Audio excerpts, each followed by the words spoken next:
Hare Krishna. Morning, dear devotees. Glories to Srila Prabhupada.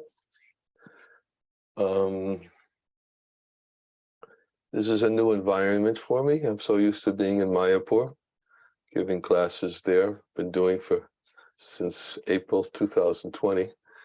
But I'll adjust, hopefully, in order to provide. Excuse me, just 1 second. I just noticed I was made co-host, so I guess there's a reason for that. And can you hear me? Just first of all, Ganapati Govind, I had some problems with my computer yesterday, and I had to fix it to make sure the sound was suitable. Is it You working sound now? perfect, Maharaj. You sound perfect. Okay, very good. Thank you. Originally, this class was supposed to be given at the temple, and I spoke to Ganapati Govind yesterday, and I was thinking that possibly we should reconsider, because it seems last Sunday turned into a super spreader event and many devotees became ill. And I thought maybe we should try to do it online today. So it was my suggestion of doing it online, although I definitely prefer to speak directly with everybody. But that is the reason behind it. So we are supposed to, or we've been requested to read from Srimad Bhagavatam. And I'm going to follow where all of you are studying in the 3rd canto, 5th chapter of the Srimad Bhagavatam. And I was told that today's verse is 7th verse of Srimad Bhagavatam. This chapter is entitled Vidura's Talks with Maitreya. Okay, I'll read the Sanskrit. I am assuming that that's the way you normally do it. Om Namo Bhagavate Vasudevaya. Om Namo Bhagavate Vasudevaya. Om Namo Bhagavate Vasudevaya. Kridan Vidate Dvijago Saranam.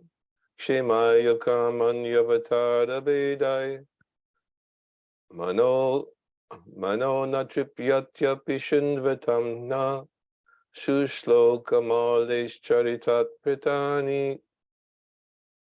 Translation. You may narrate also about the auspicious characteristics of the Lord in his different incarnations for the welfare of the twice-born, the cows, and the demigods. Our minds are never satisfied completely, although we continuously hear of his transcendental activities. Purport.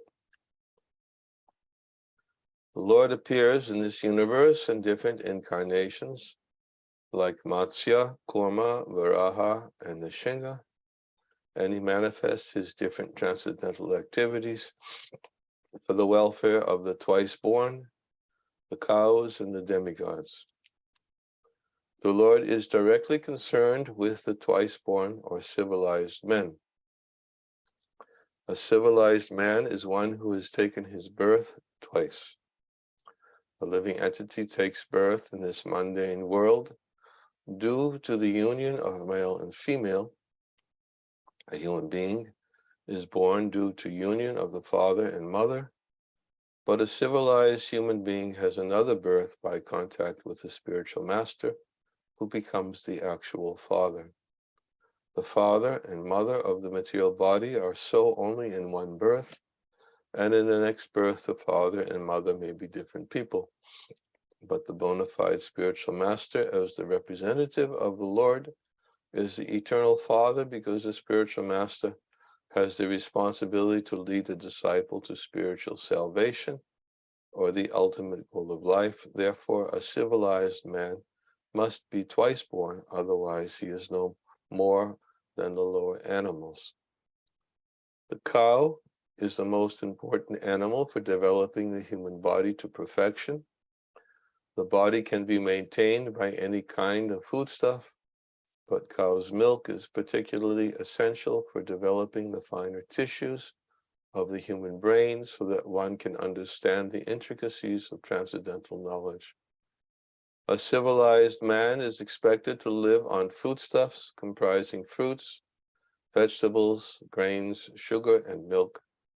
The bull helps in the agricultural process of producing grain, etc., and thus, in one sense, the bull is the father of humankind, whereas the cow is the mother, for she supplies milk to human society. A civilized man is therefore expected to give all protection to the bulls and cows. The demigods, or the living entities who live in the higher planets, are far superior to human beings. Since they have better arrangements for living conditions, they live far more luxuriously than human beings. Yet they are all devotees of the Lord. The Lord incarnates in different forms, such as those of a fish, a tortoise, a hog, and a combined lion and man, just to give protection to civilized man, the cow, and the demigods, who are directly responsible for the regulative life of progressive self-realization. The whole system of the material creation is planned so that the conditioned souls may have the opportunity for self-realization. One who takes advantage of such an arrangement is called a demigod or civilized man. The cow is meant to help maintain such a high standard of living. The Lord's pastimes for the protection of the twice-born civilized men, the cows, and the demigods are all transcendental. A human being is inclined to hear good narrations and stories, and therefore there are so many books, magazines, and newspapers on the market to satisfy the interests of the developed soul. But the pleasure in such literature, after it is read once, becomes stale, and people do not take any interest in reading such literature repeatedly. In fact, newspapers are read for less than an hour and then thrown in the dustbins as rubbish. The case is similar with all other mundane literatures, but the beauty of transcendental literatures like Bhagavad Gita and Srimad Bhagavatam is that they never become old. They have been read in the world by civilized man for the last 5,000 years, and they have never become old. They are ever fresh to the learned scholars and devotees, and even by daily repetition of the verses of Bhagavad Gita and Srimad Bhagavatam, there is no satiation for devotees like Vidura. Vidura must have heard the pastimes of the Lord many times before he met Maitreya, but still he wanted the same narrations to repeat it because he was never satiated by hearing them. That is the transcendental nature of the Lord's glorious pastimes.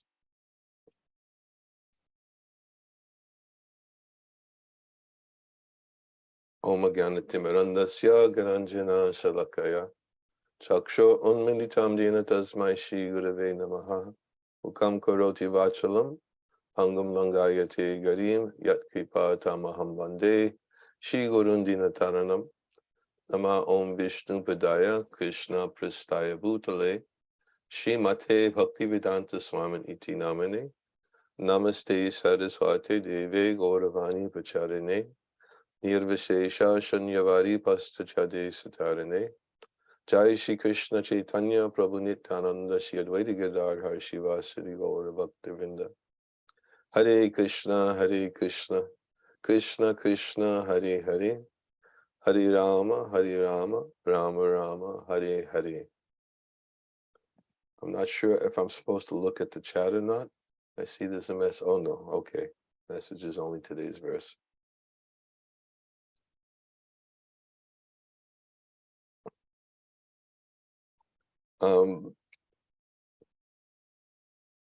So this is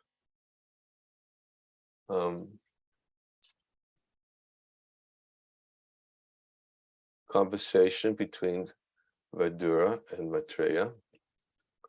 And the question is being asked here, among many other questions, to please narrate the auspicious characteristics of the Lord in his different incarnations for the welfare of the twice born, the cows and the demigods. This first part, there are many references in the Srimad Bhagavatam where these cows, the Brahmins and demigods, are given as suitable recipients for protection of the Lord. And in many places, it's described that the Lord descends specifically to give them protection, as Prabhupada describes here in today's commentary, because they are all necessary elements for a progressive, civilized human civilization. And unless they are given suitable protection, then human society cannot progress nicely. And Prabhupada many times throughout his teachings emphasizes the point that modern civilization is so misdirected because there is no head to society. There are no Brahmins. And he also explains so many times, as we understand through his teachings, of the complicated results that will arise due to neglect of giving protection to the cows. And what to speak of the demigods. The demigods provide all the necessities of life for the living entities within society, and therefore they must also give and be protection for the welfare of all the citizens of human society. And even Krishna himself, not only does he speak about this, but he teaches by his own example when he appears as in his original transcendental form as Sri Krishna. We have examples of him giving suitable respect to Sudama Brahman. When Sudama Brahman came and visited him in his palace, then Krishna received him very appropriately, offered him arti, gave him a sitting place, and provided, bathed his feet, and showed this is how a Brahmin, a real Brahmin, a true Brahmin, should be properly respected when even the Supreme Lord himself offers worship to such a Brahmana, such as Sudama Brahmana. Krishna also taught by his example. When he appeared, he was a cowherd boy. And because that is his eternal identity, his Svayam Rupa, his form as a young blue cowherd boy who goes to the pasturing grounds with his friends, with his brother Balaram. And eternally they are showing the ideal example that a real ideal civilization is based upon the protection of cows, as he himself did so when he appeared as Lord Shri Krishna. And not only when he appeared, but his eternal activities in the spiritual world are centered around as a cowherd boy, going out to the pasturing ground with his friends and his cows.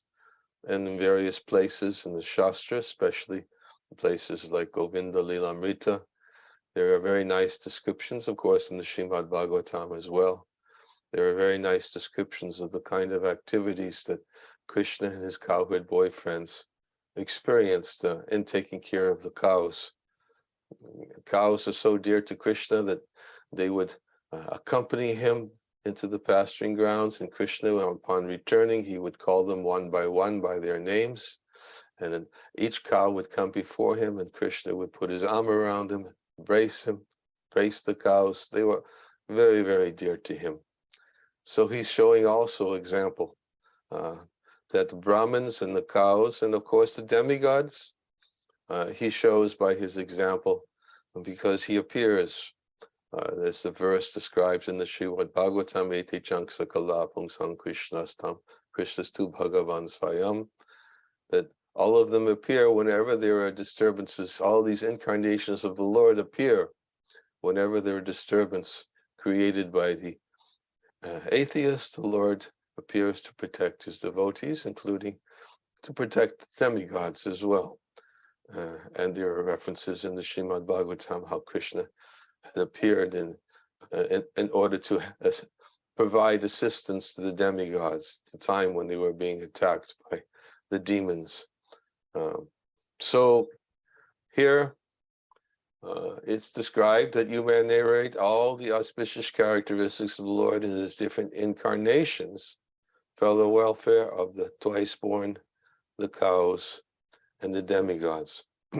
I wanted to read one short verse because we're going to speak a little bit about incarnations or the avatars of the Lord. And in the Lago Bhagavatam by Srila Rupa Goswami,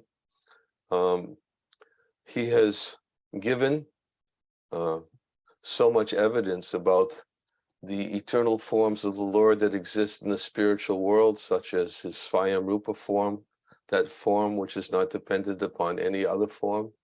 That is Krishna, as we just described from the verse of the Srimad Bhagavatam, Krishna's tu Bhagavan Svayam.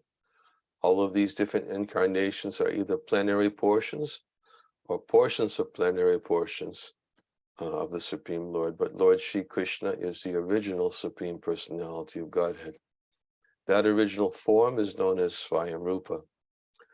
And there are other forms who are eternally manifest in the spiritual world, such as Tad Ekatma Rupa form. And there are forms known as Avesh that also exist eternally. These forms are eternally manifested in the spiritual world. But sometimes the Lord descends. And when the Lord descends, although they have their eternal abodes in the spiritual world, when the Lord descends, he is known as avatar. And Srila Rupa Goswami gives a definition of an avatar in the Lagu Bhagavatamrita. It is chapter 2, text number 2 of the Lagu Bhagavatamrita. He says, here is the definition of avatar. When the above mentioned forms of the Lord appear unprecedentedly for various purposes in the material creation, either solely by their own power or through some agency, they are called avatars. In other words, and there are many descriptions given in Shastra, how the Lord has these eternal abodes in the spiritual world. For instance, Lord Nrsingadev has his own abode in the spiritual world. Lord Vamana has his own abode in the spiritual world. Lord Ramachandra, of course, there is a Yoja in the spiritual world. And all of these transcendental abodes, the Lord is eternally manifest there. And yet, although they are eternally manifest in the spiritual world, the Lord appears in these various avatars to fulfill some purpose. And what is the purpose? That Srila Baladev Vijayabhushan is going to describe in his short commentary to this verse that we just read from Lagu Bhagavatamrita. Purport. The first chapter of this book defined the major categories of the Supreme Person's expansions. The forms of Godhead in each of the categories described there become avatars when they descend from the spiritual to the material world. Avatars can appear through parents as expansions or without the help of any agency. Among those who appear through parents are Lords Krishna and Ramachandra, the sons of Vasudeva and Dasaratha, respectively. We all know, and we've spoken quite extensively on this topic in the narration of Brihad Bhagavatamrita by Srila Sanatana Goswami, that Krishna, when he appears, he chooses his eternal associates and requests them to appear so he can appear as their son, to give him that exceptional pleasure because in the spiritual world, although the Lord is eternally manifest in his transcendental abode, one characteristic of the Lord's eternal pastimes in the spiritual world is that there's no birth there. Krishna does not take his birth, although there is a sense of Krishna being the son of Nanda and Yasoda, or in case of Mathura, in the son of Vasudeva and Devaki, although there is a sense of Lord Ramachandra being the son of King Dasarath, but nonetheless, there's no birth in the spiritual abodes. Therefore, in order to give exceptionally sweet taste and benefit to his eternal associates, he asked them to come, and they accompany him to this material world, and there Krishna takes his birth. Of course, it is not an ordinary birth. As he describes in the Bhagavad Gita, he appears in his original transcendental form. It is never any type of material birth. But nonetheless, the parents are given that exceptionally sweet experience of having the Lord as take birth as their child. So therefore, the Lord chooses various persons to be his parents when he comes to this world. That is one way in which he appears in this world, is through parents, and is explained by Baladeva Vibhushan, such as Lords Krishna and Ramachandra. Among those who appear as expansions is Garbhodakshai Vishnu, who expands from Sheshashahi Mahavishnu in the causal ocean. All of these Purusha avatars, first there's Mahavishnu, and then there's Garbhodakshai Vishnu, Kshirodakshai Vishnu. They are described as expansions coming from the form of the Lord. Of course, we discussed recently, and I'm not going to go into too much detail on this topic because it is lengthy and it can be very detailed. But when we speak about the Lord and his expansions, the tendency of the mind is to think, okay, that at some point in time the Lord expanded. But as we described in previous classes, that although we use such words as expanded, it is only because we are accustomed and conditioned by material time, and we think that that expansion means that first there is one, and then there's another, and then there's another, and it all happens under the influence of the time factor. But actually, such expansions of the Lord cannot be calculated as when it happened, when they expanded. It is not possible for the conditioned mind to actually delve into that realm of contemplation. It can only be understood by Krishna's time. And to understand it by Krishna's time means that we have to be in Krishna's time, which means no time. Ever present, eternally manifest, there is no time. Although we do say that creation takes place, bhutva praliyate, at some point of time, there is a creation of this cosmic manifestation, which is emanating from the pores of the body, or the universe is emanating from the pores of the body of Mahavishnu, and then Krishna further enters into each universe. Yes, it does happen, but this is an eternal process which has been going on since time immemorial. And to say when it all started, it's beyond our comprehension with the mundane mind, because it's been going on eternally. I'm not going to go any deeper into that topic, although it could be definitely delved into more deeply, but therefore, I'm just simply explaining it that the expansions of the Lord, who expand from these other forms, to trace them out as to when they expanded is beyond our comprehension with the mundane mind, and can only be understood or revealed with a completely purified mind. So there are those who expand, and then among those who appear without help are Matsya and Hamsa. In other words, there's no parents, it seems to be no previous existence before them. They appeared by their own will, as Matsya is described in the Srimad Bhagavatam. Matsya appeared by his own will to fulfill his particular purpose. I believe in the Bhagavatam it's described that Matsya has two appearances. His first appearance was at the time when the Lord Brahma was sleeping. And when he was sleeping, there was an attempt by a demon named Hayagriva, not to be confused with the incarnation of the Lord Hayagriva, but there was a demon named Hayagriva who attempted to steal the Vedas. And this was a time when Lord Brahma sleeps, so there is a partial annihilation. The world was inundated, the material world was inundated, the universe was inundated with water. So the Lord appeared at that time as Matsya in order to protect the Vedas. And then he appeared again as Matsya before, what was it? Satyavrata Muni. Yeah, Satyavrata Muni. He appeared that time, first appeared before him as a small fish. Satyavrata Muni, he was Satyavrata, King Satyavrata. I think he was a king, not the Muni. Yeah, King Satyavrata.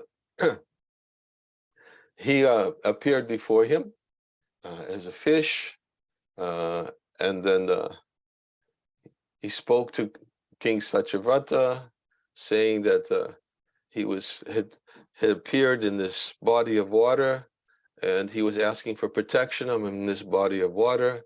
And in this body of water, there are other creatures could be put into great difficulty. Can you please give me protection and move me from this place? And then, of course, the whole pastime is how King Satyavrata took a Matsya from a body of water, and then he placed him into a jug and to give him protection. And then when he placed him into a jug, the jug became too small for him.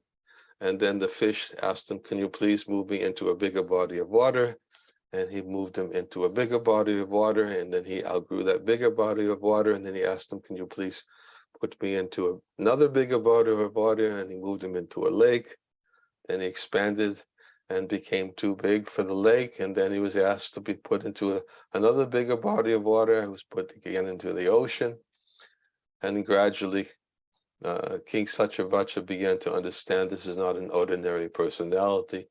When he asked him who he was, and Matsya revealed to him that he appeared as Matsya to give protection, and this pastime is described in the 8th canto of the Srimad Bhagavatam.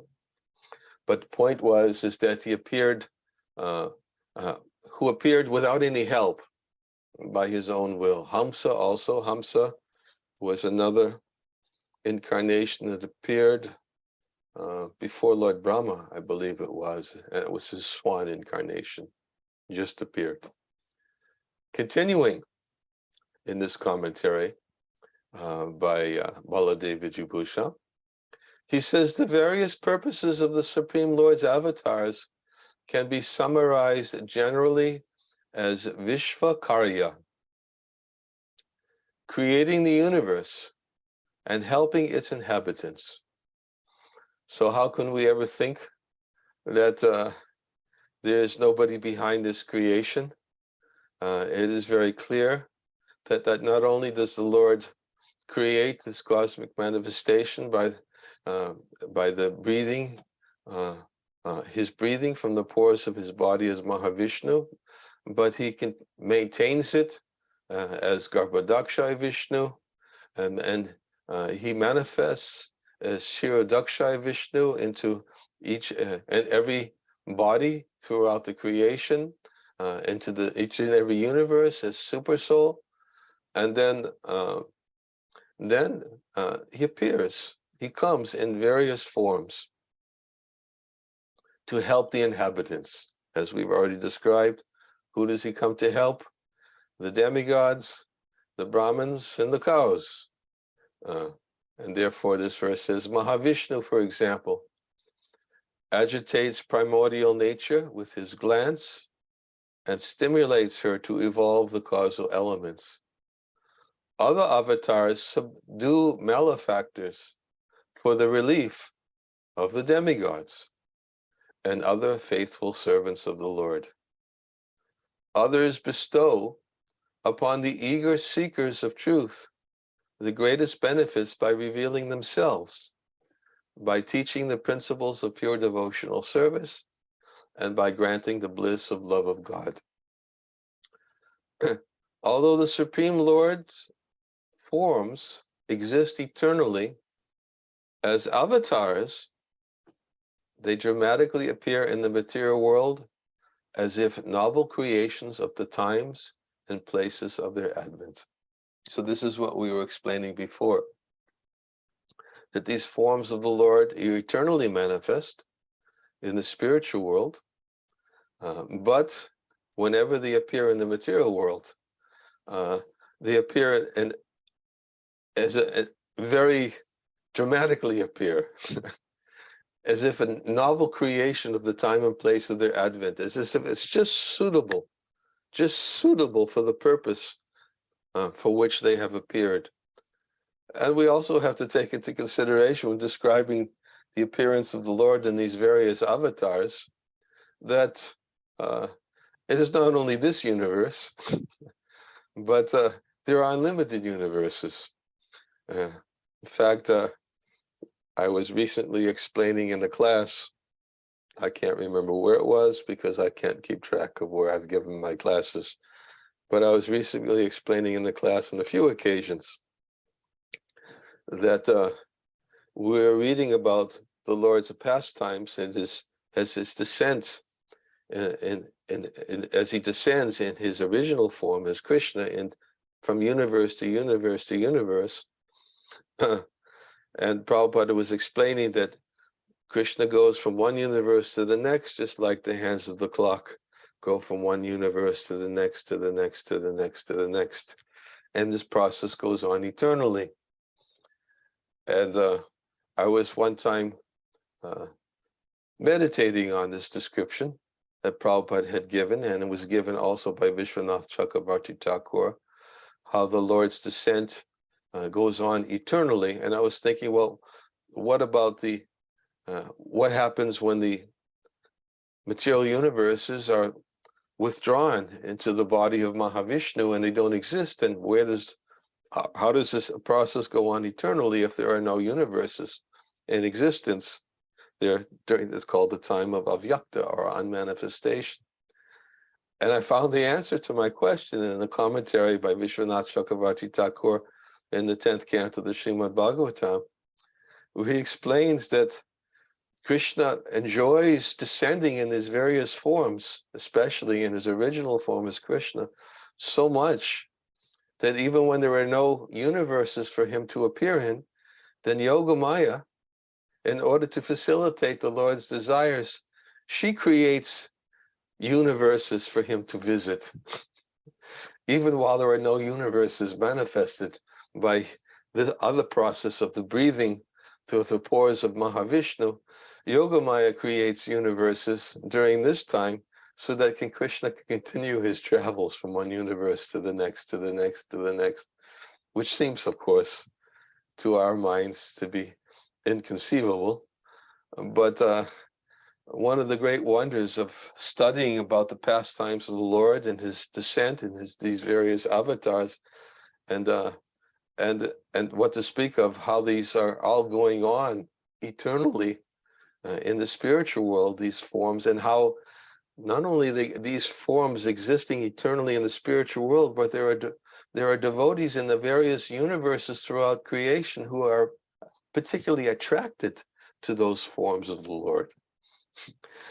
And we also covered that topic in Brihad Bhagavatamrita, that when Gopakumara went to Vaikuntha, went to the spiritual planets, we heard about how perfected souls throughout creation who are attracted to a particular form of the Lord and who perfect their lives worshiping a particular form of the Lord, such as Matsya, such as Varaha, such as Nishringa, such as Ramachandra, and such as Vamanadev.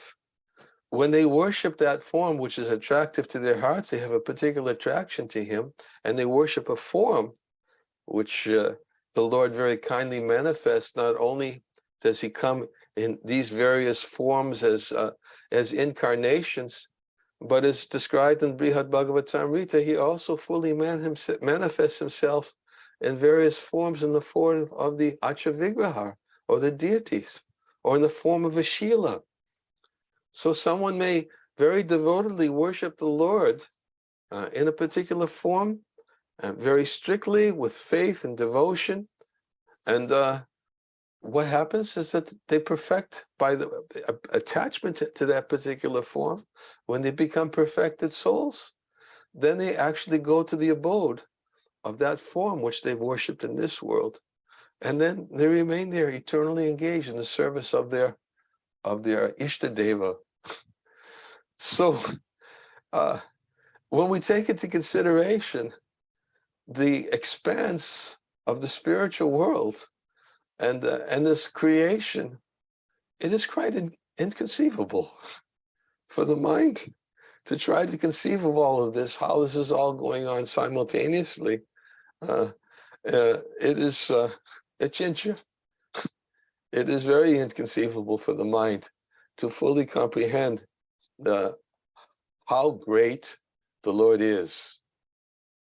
So, of course, the more we understand how great he is, the more we appreciate his greatness, the more we can appreciate how wonderful he is. And this a topic we also discussed in a recent Brihad Bhagavatamrita class, that the more we can appreciate that how great he is, the more we can appreciate how wonderful he is, that he is the supreme great, the source, the cause of all causes, who manifests himself in unlimited forms to satisfy the desires of unlimited devotees in various realms of existence, who descends into this world in various incarnations again and again and again.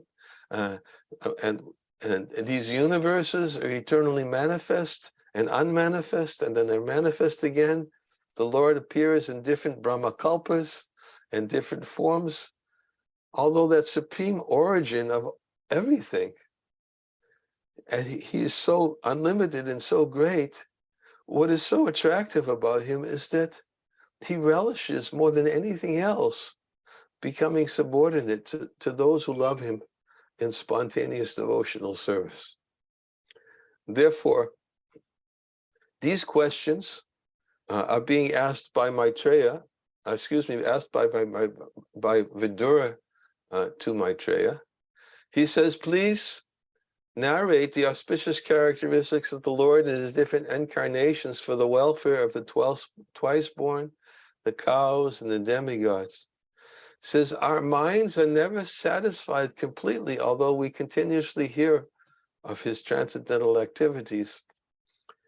And then we should take into consideration that the more we hear, there is a verse, I oftentimes think about this verse, I quote it actually. What is that verse from the 7th canto, 14th chapter of the Srimad Bhagavatam? Yes, actually I have it right in front of me. 7th canto, 14th chapter. It's described, this is the Narada Muni's instructions to Yudhishthira Maharaj, who is describing the ideal householder life. And he's talking specifically about the householders.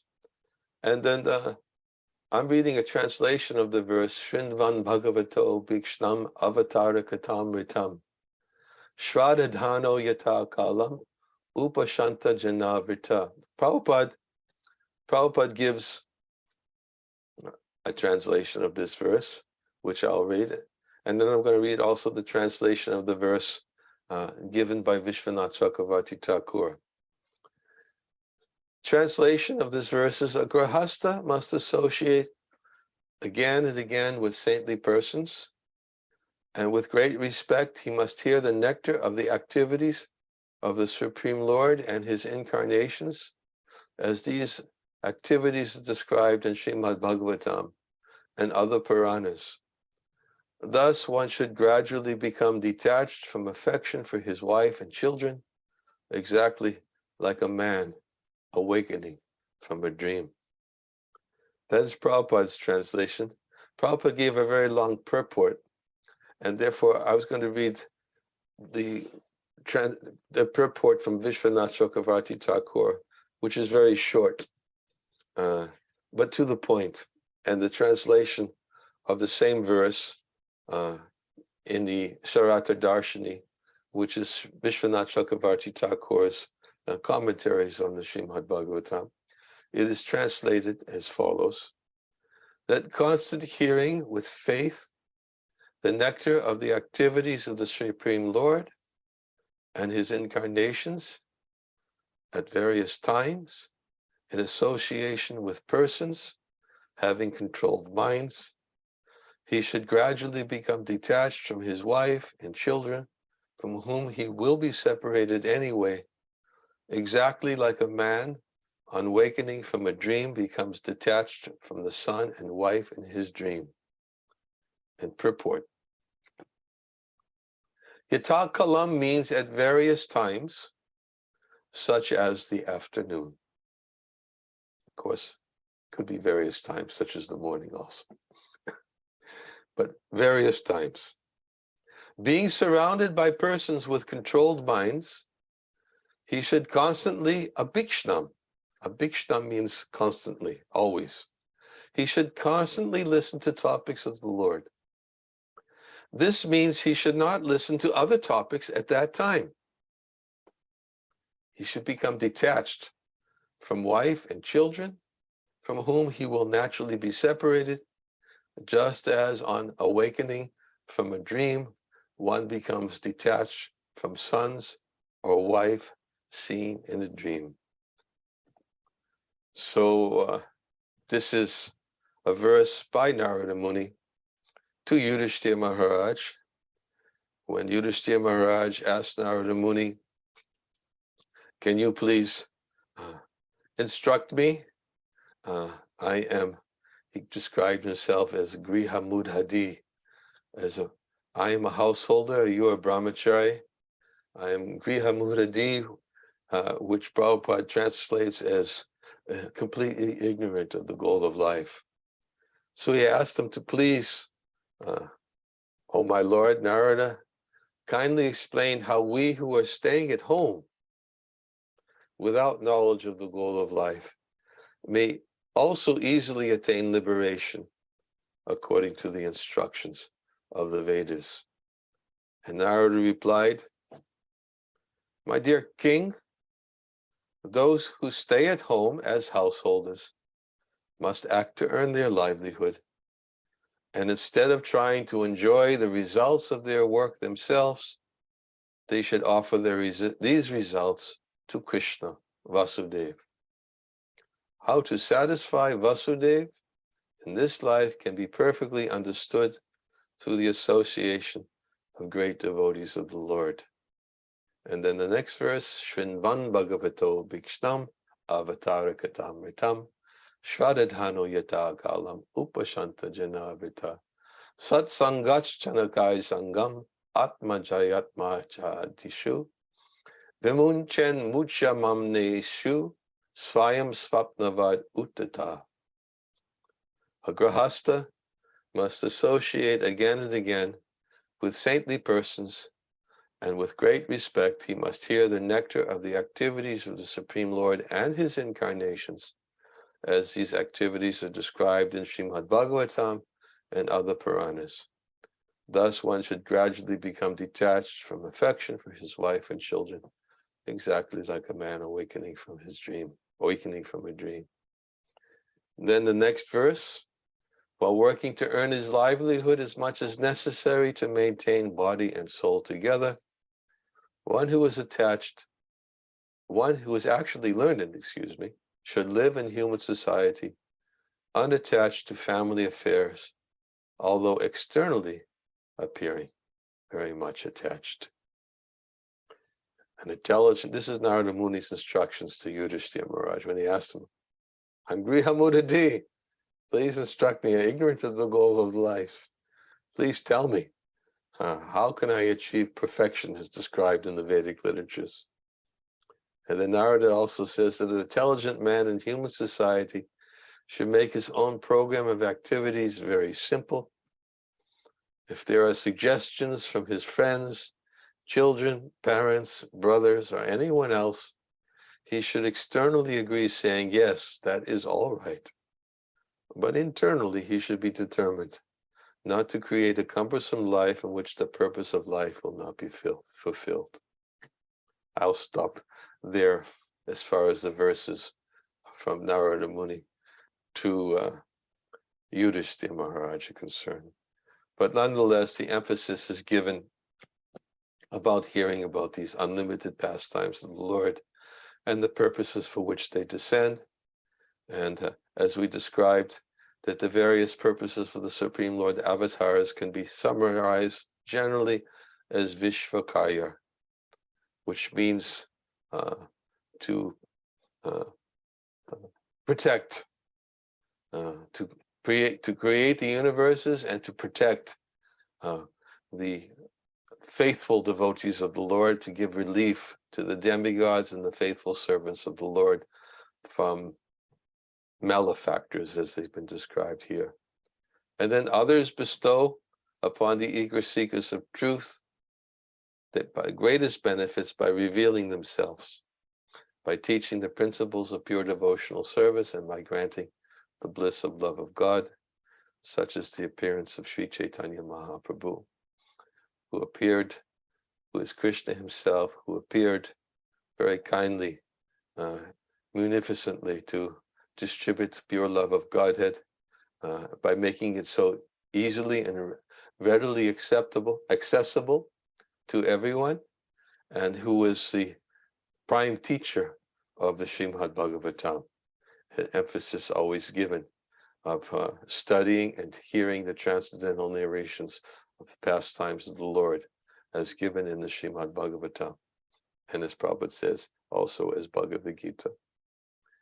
Last point I simply wanted to make, and then we'll end. I don't know if you leave time for questions. I don't know what your scenario is for your classes, but I was only going to speak for 1 hour.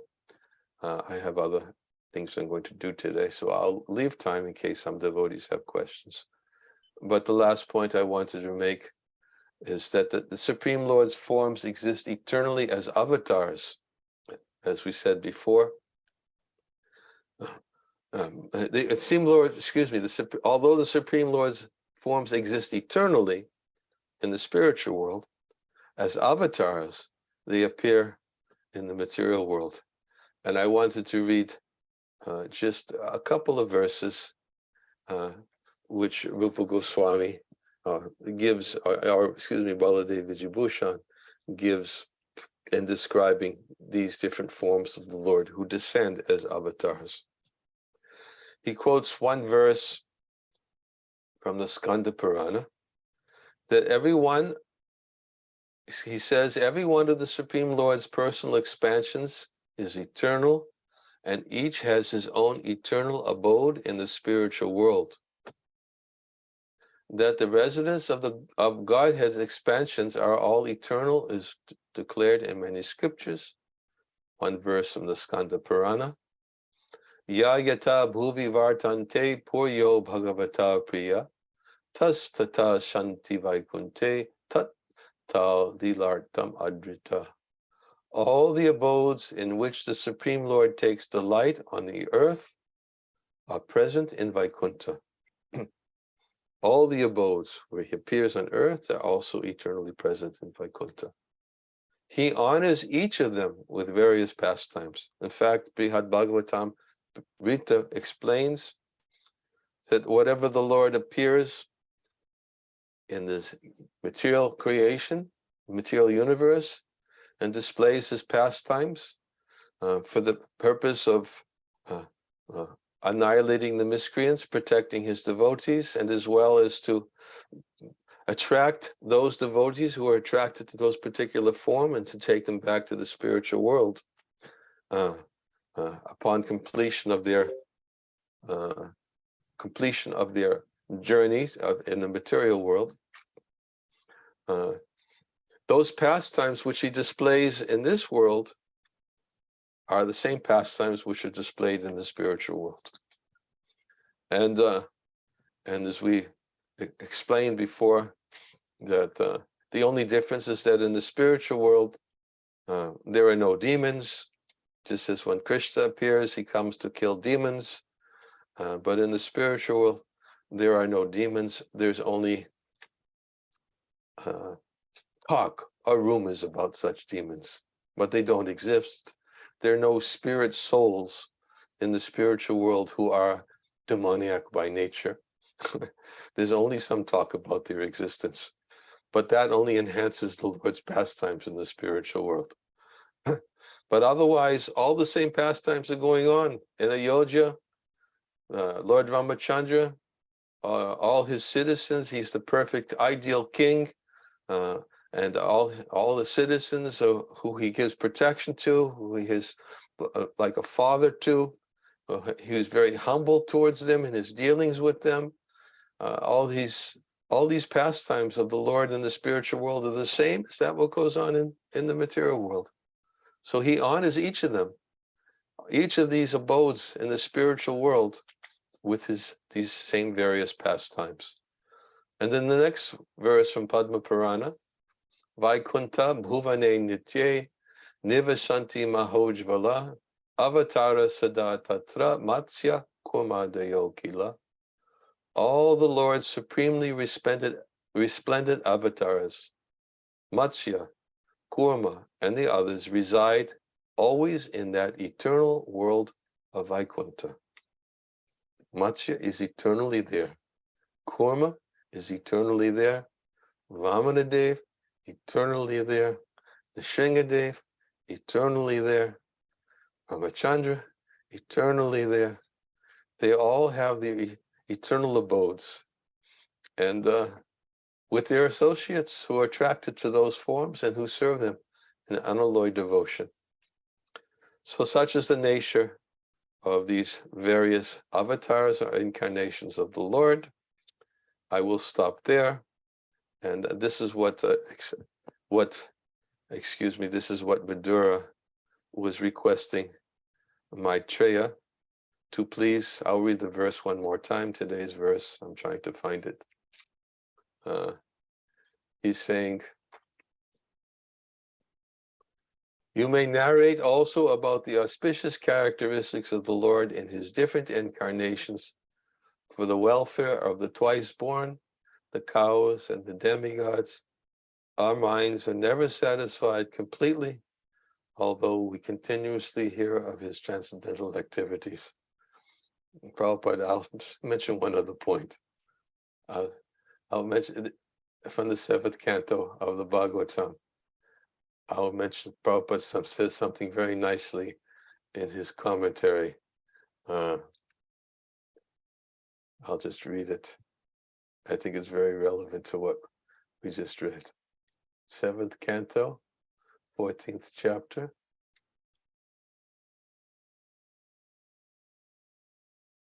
Excuse me. I'll find it. Yes. Prabhupada's making the same point.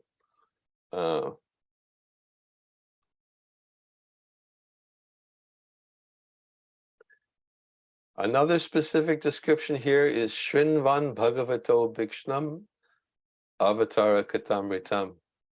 It is not that because one has once finished Bhagavad Gita, he should not hear it again. The word abhikshnam is very important. We should hear again and again. There is no question of stopping. Even if one has read these topics many times, he should go on reading again and again, because Bhagavad Gita, the words spoken by Krishna and spoken by Krishna's devotees about Krishna, are amritam, nectar.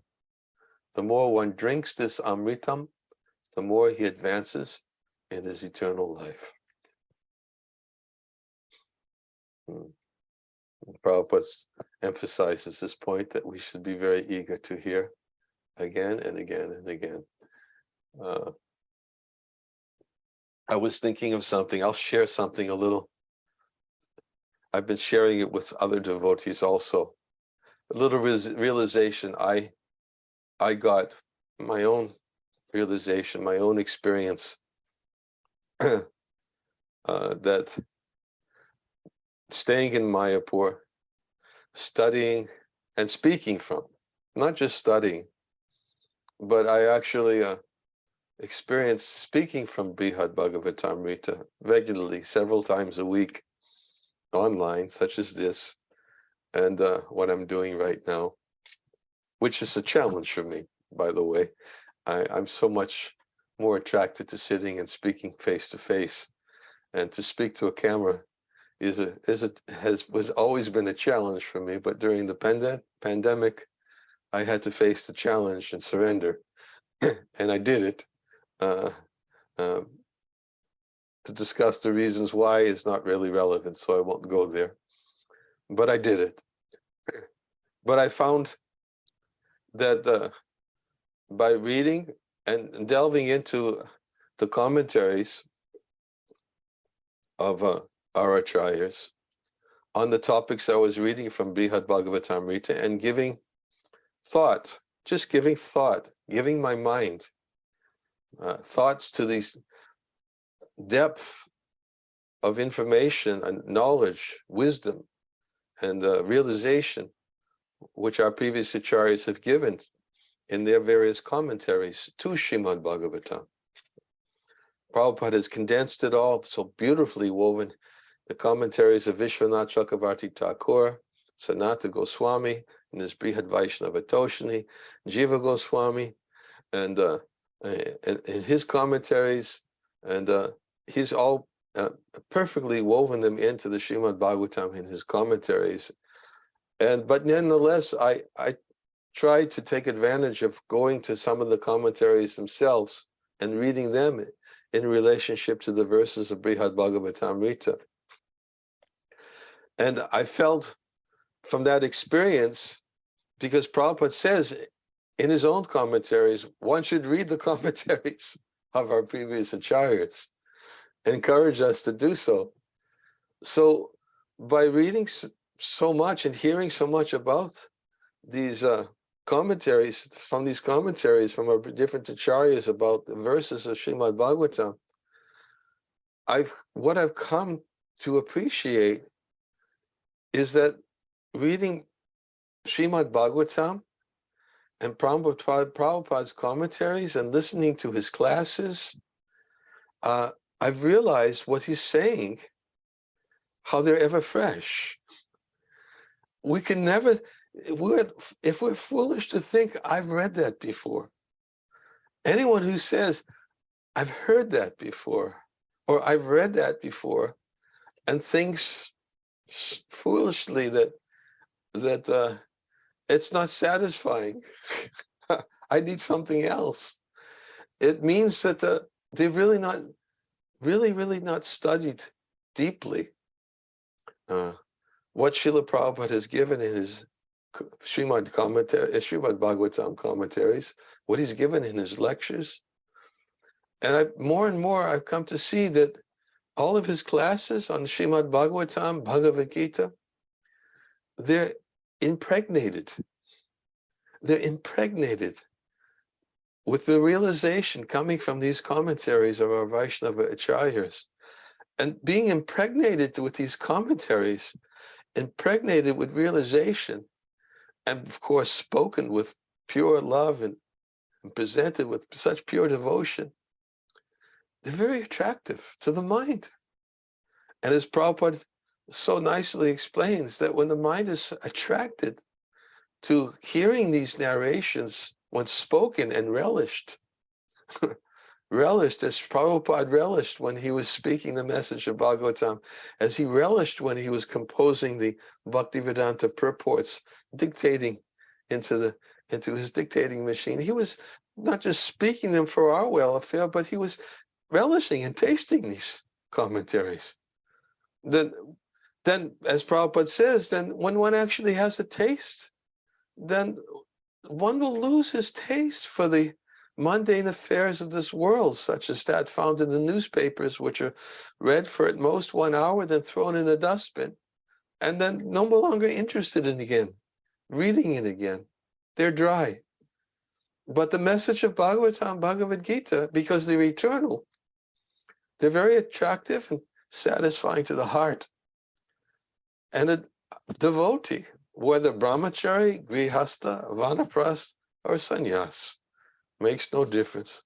A devotee is one who cultivates this desire to hear the eternal transcendental pastimes of the Lord in the association of devotees, so that gradually this attraction will be awakened within the heart, and one will begin to relish. Shinvatas Vakata Krishna Punya Shavana Kirtana.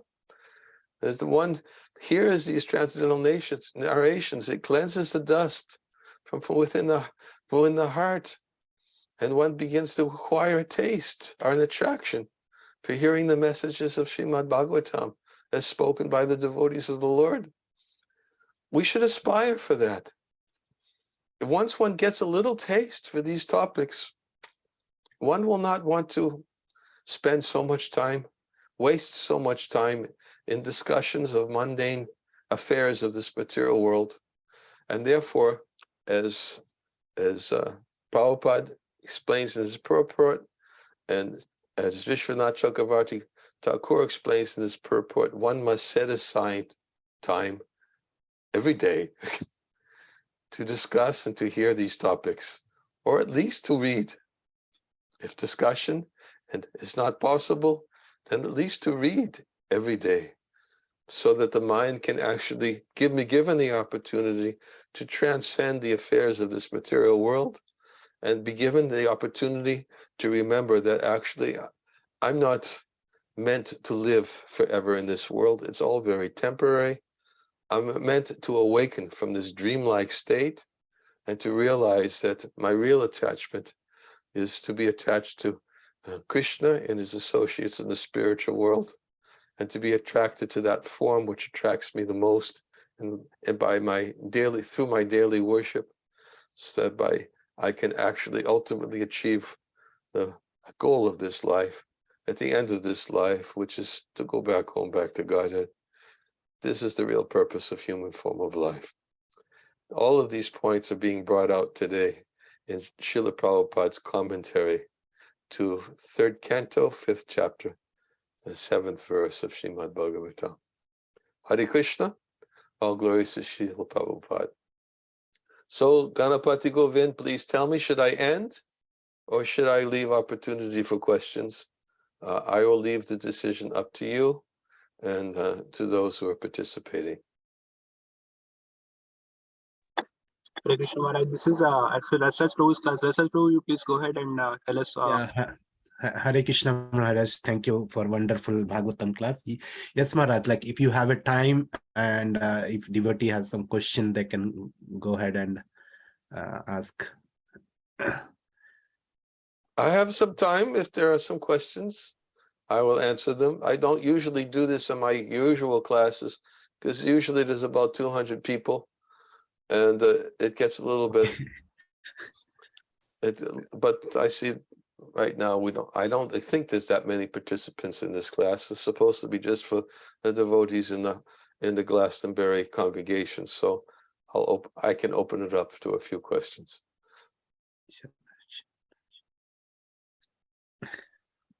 If there's no questions, we can end, and I'll go about my activity. So Hare Krishna devotee, like if you have any question, please unmute yourself and ask question if you have any.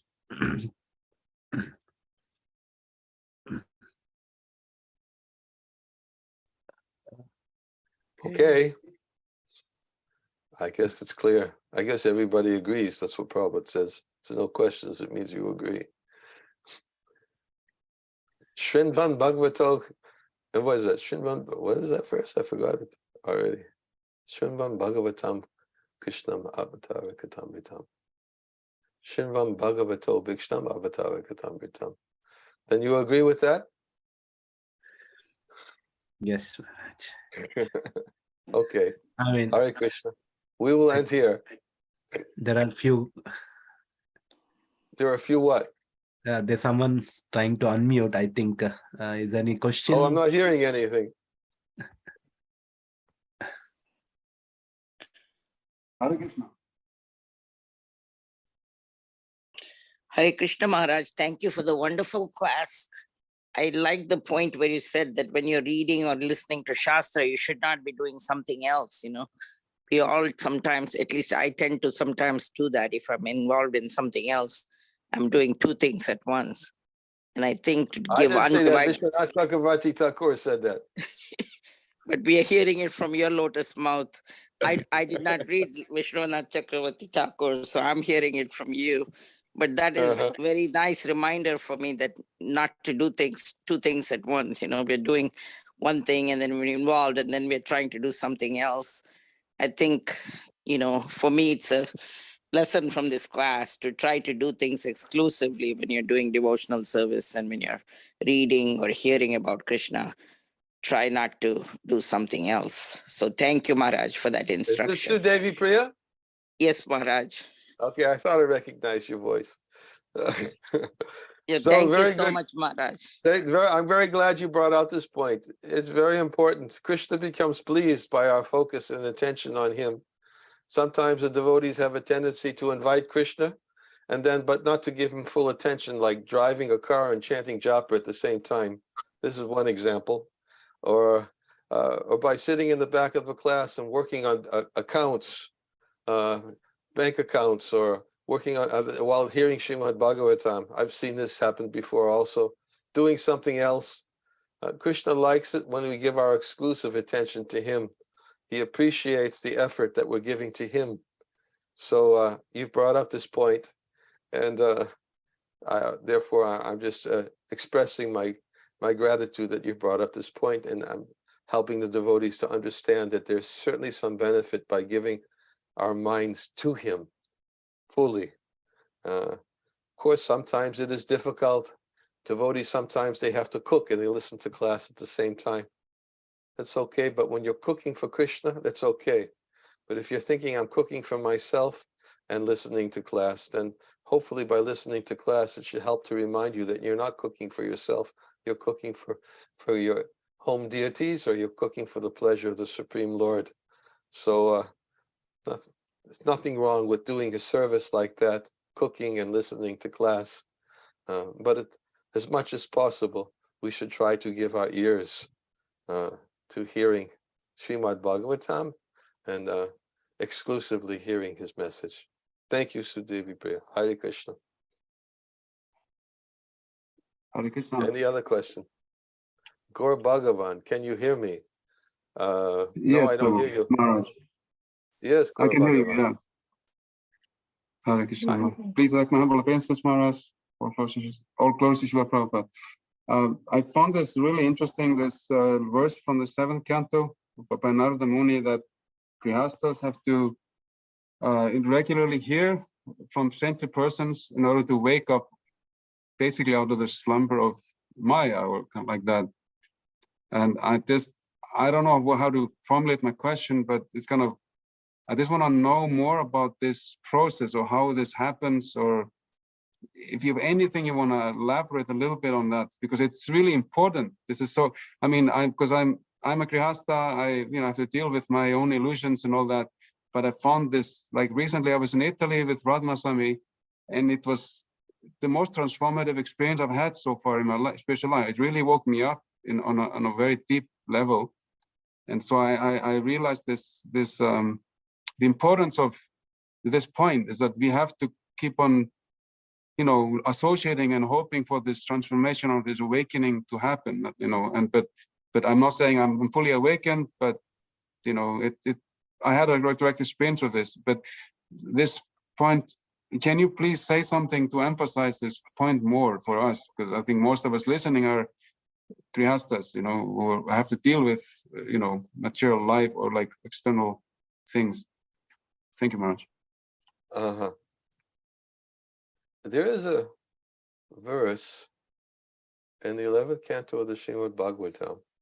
I'm going to answer it, but I just want to, I hope, I can't remember.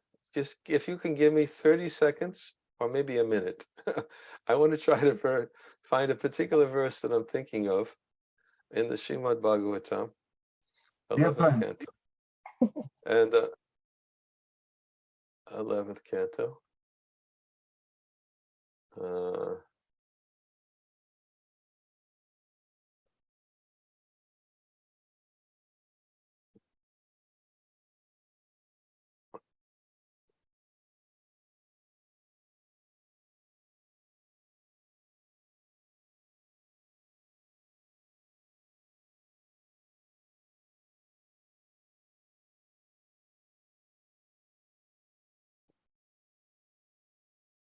No, I can't find it. I'm sorry. But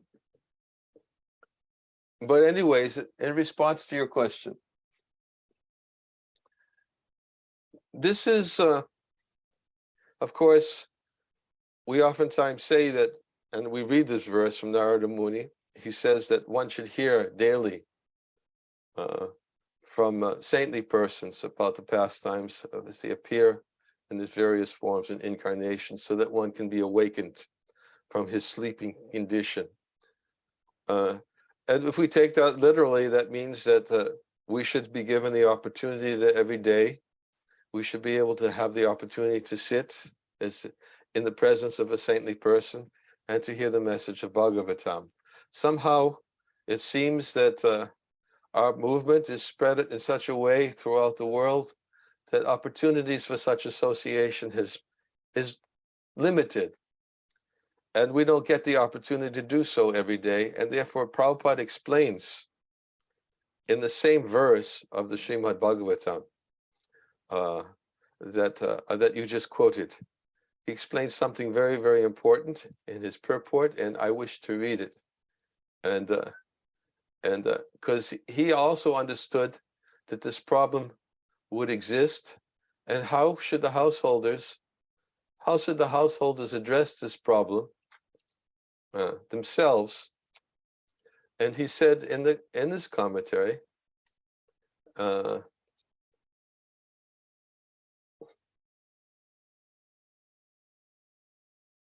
he says,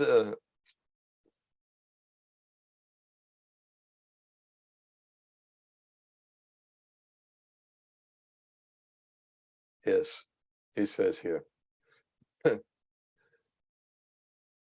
talks about human form of life is meant for liberation. Unfortunately, in Kali Yuga, grihastas, they work hard like asses. Early in the morning, they rise and travel, even 100 miles away to earn bread, especially in the Western countries. I have seen that people awaken at 5 o'clock to go to offices and factories to earn their livelihood. People in Calcutta and Bombay also do this every day. They work very hard in the office or factory, and again, they spend 3 or 4 hours in transportation and returning home. Then they retire at 10 o'clock and again rise early in the morning to go to their offices and factories. This kind of hard labor is described in the Shastras as the life of pigs and stool eaters. Nayam deho deham bhajam niloke kashtan kaman arhate vidbhujam ye. And gives a translation of this verse. One should not be like an animal. One must find some time for hearing Srimad Bhagavatam and Bhagavad Gita. This is Vedic culture. One should work 8 hours at the most to earn his livelihood, and either in the afternoon or in the evening, a householder should associate with devotees to hear about the incarnations of Krishna and his activities, and thus be gradually liberated from the clutches of Maya.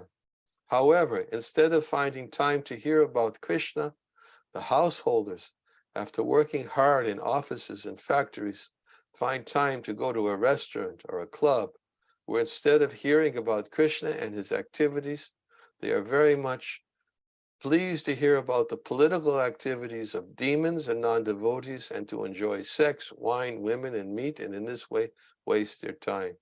This is not grihastha life, but demonic life. The Krishna consciousness movement, however, with its centers all over the world, gives such fallen and condemned persons an opportunity to hear about Krishna. Prabhupada understood that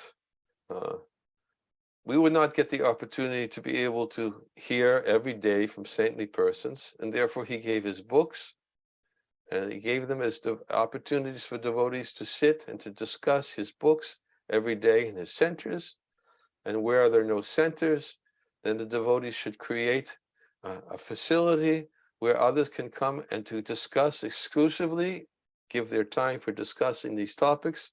The verse I was looking from, the 11th canto, basically says that when devotees discuss such pastimes of the Lord with each other, they become freed from envy, and their hearts become clear, and they begin to enjoy and to relish such topics.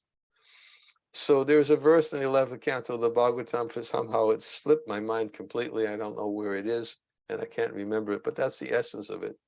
But the verse is specifically stating that devotees come together and discuss themselves.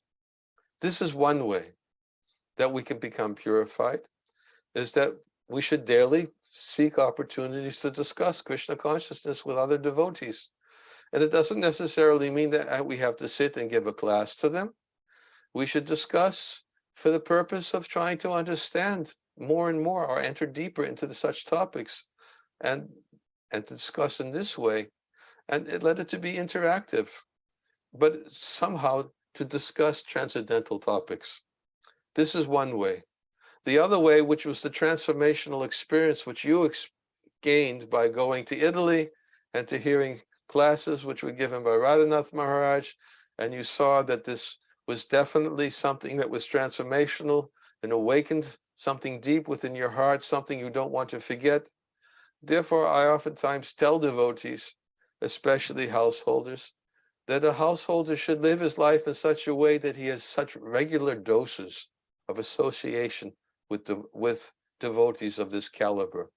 He should plan his life in such a way so that at least many times in the course of a year, if he has to work hard and he can't be given that opportunity for regular association, then he should plan his life, he should save his funds, he should take his family and go for a period of time. His vacation should not be to the Bahamas for swimming. His vacation should be to go to such a transcendental event for the purpose of hearing Harikatha and the association of saintly persons, because this is the only way that the human form of life can be used to its full potential.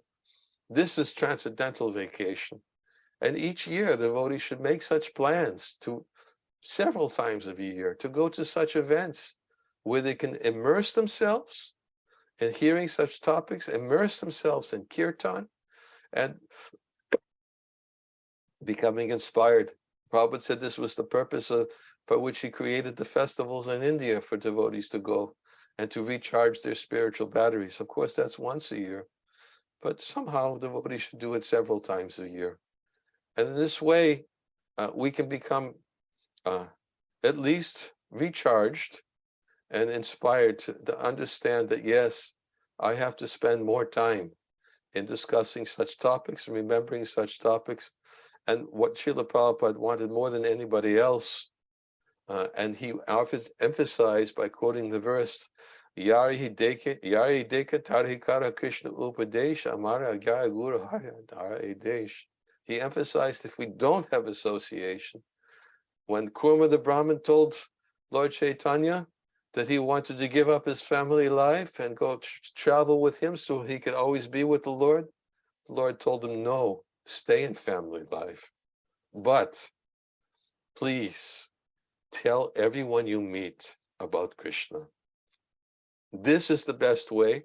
If someone says, I don't have Sangha, then I say that, but the order of Lord Chaitanya is to create Sangha. And to create Sangha means that wherever you go, you carry Srila Prabhupada's books. Wherever you go, you have the opportunity to tell someone about Krishna, to attract them. And this way you speak about Krishna, you answer questions, and in this way, gradually, you will find that people will come forward, and before you know it, if devotees are so enthusiastic to take up this order of Chaitanya Mahaprabhu, Lord Chaitanya told Kurma the Brahmin, if you do this, you will find no obstacles whatsoever in your householder life. Stay at home, but tell everyone about Krishna. This is also another way we can be reminded constantly about the need to speak, to hear, and to absorb our consciousness in Krishna consciousness. And then as much as possible to go and to associate with saintly persons for inspiration. These are all ways Srila Prabhupada gave so that the Grihastas would not remain in a sleeping state and forget what is the actual, become Grihamudadis and forget what is the actual goal of human life. I hope I expanded on in a way which was suitable to your question, but those were thoughts that came to my mind. Thank you very much, Maharaj. It was very, very inspiring for me and everyone. Hare Krishna. Thank you, Gaura Bhagavan. I just want to tell you that I meditate many times. When, oh, when will the day come when I'll be able to catch a flight to Iceland and come visit? I've thought about it many times. I've written about it. Let's see. I would be very happy to come and to encourage you in your efforts to give Krishna consciousness to others. Hare Krishna. Hare Krishna. Thank you, Maharaj. You and Daya Rupa both. I'm going to end. And thank you very much for allowing me this opportunity to give class.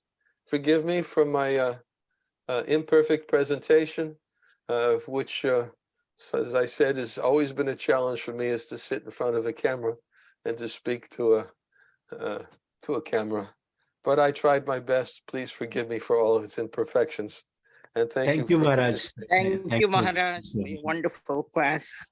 I hope we can His have Holiness Radhanath Swami, yes. Excuse Go me? ahead. Holiness Niranjan Swami Maharaj ki jai.